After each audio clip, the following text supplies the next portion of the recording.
First World War and India. The war atmosphere in Europe, growing dissatisfaction in the minds of Indians, popularity of Home Rule movement. In such conditions, it was necessary for the British to get cooperation from the Indians. The British government decided to provide some political rights to the Indians. In 1917, Montague, Secretary of State for India, declared that step-by-step Indians will be given the right to self-government and responsible political system. Tilak also declared that if the government is going to show sympathy and considerable attitude towards the demands of the Indians, only then Indians public is ready to cooperate the British. This policy of Lokmanya Tilak is known as responsive cooperation. So children, against the background of the growing discontent in India, the growing popularity of the Home Rule movement and the state of war in Europe, the British government decided to grant some political rights to the Indians. Montague, the British Secretary of State for India, declared in 1917 that Britain would grant India in a gradual manner the right to self-rule and the responsible government. Lokmanya Tilak declared that if the British government thus showed sympathy and a considerate attitude towards the Indian demands, the Indians should also cooperate with the government. This policy of Lokmanya Tilak is called responsive cooperation. In 1919, the British Parliament passed an act with a view to introducing constitutional reforms, and this act is known as the Montague-Chelmsford Act. So children, what is responsive cooperation? That Lokmanya Tilak extended cooperation to the British in their response, and this policy of Lokmanya Tilak is known as responsive cooperation.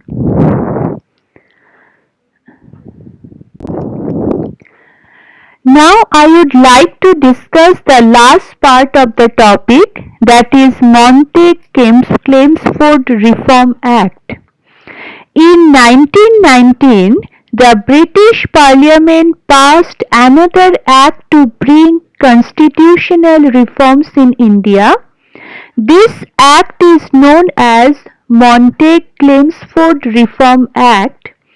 According to this act, less important departments were transferred to the Indian ministers, whereas the important departments like finance, home affairs and revenue were under the control of the governor.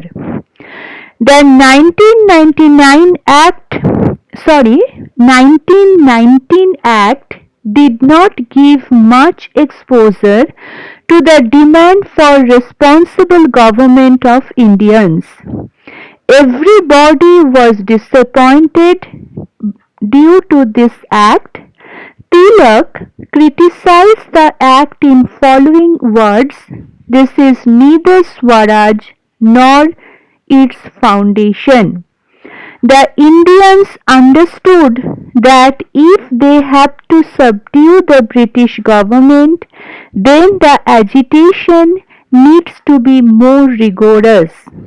India got prepared for a new movement.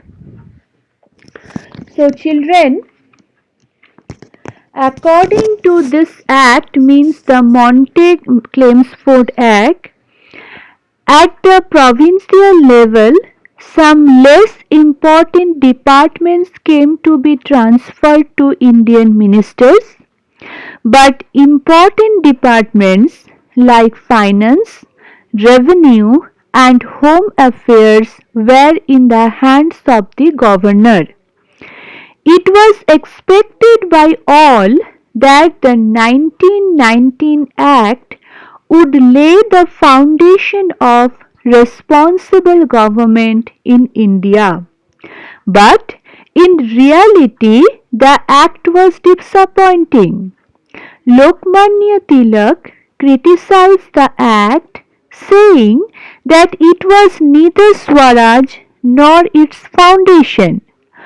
All Indians realized that a nationwide agitation was needed to compel the government to meet their demands. India prepared herself for the next phase of her struggle. So, children, in this topic, beginning of freedom movement, you came to know that English education made mixed effects on the Indian society, and then the seeds of the nationalism were sown by the reforms of newly educated society, and due to the various movements in different parts of India, a favorable situation was created to build a political organization on an all-India level which will bring together the various provincial political organization, different group of politically aware people, and to express the aspiration of the nation by diverting the public attention towards the questions of the nation. Then you came to know the background of the formation of Indian National Congress, the centralization of administration, economic exploitation, Western education, study of ancient Indian history, and contribution of newspapers, periodicals, and literature all are the responsible factor for the background for formation of Indian National Congress.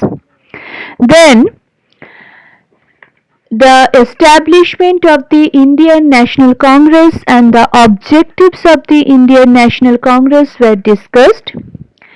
The leaders of the Indian National Congress who advocated peaceful and constitutional manners were known as moderates.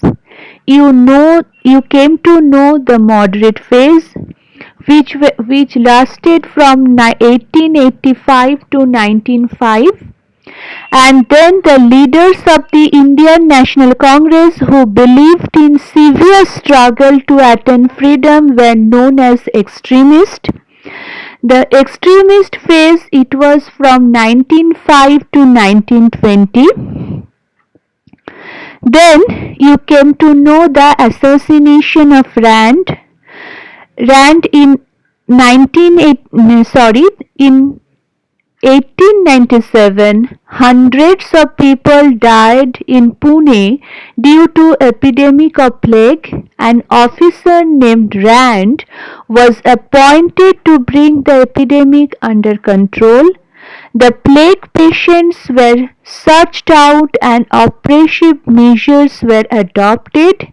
To avenge this oppressive treatment meted out to people, the Chapekar brothers assassinated Rand. Then the methods and the mediums adopted by the extremists, it was discussed. You came to know about the partition of Bengal. Bengal was a very large province. Under the pretext of administrative convenience, the province of Bengal was partitioned by Lord Curzon. It created the Muslim majority East Bengal and the Hindu majority West Bengal in 1905. Then the anti-partition movement was discussed. 16th October was observed as the National Mourning Day.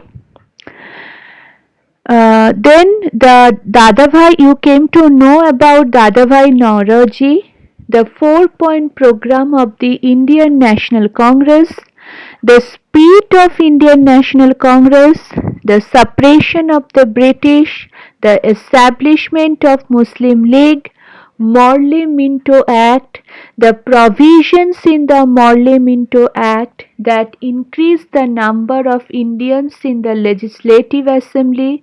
It created for separate electorate for the Muslims. This soured the seeds of division in India. The Lucknow Pact was discussed. Today, you have come to know about the Home Rule movement, the responsive cooperation, and lastly, I discussed the Monte-Chelmsford Reform Act in 1919. So, children, all these points are discussed related to the topic. Now you have to read the topic again and again. You should read your textbook from the beginning of the topic, and the points which are discussed, if you listen to the video carefully and you read the topic carefully, then it will not be difficult for you to understand the topic. Also related points. So children, you should read the topic. Next week you will get the question answer related to the topic. Thank you. Have a nice day. Stay safe. Stay healthy.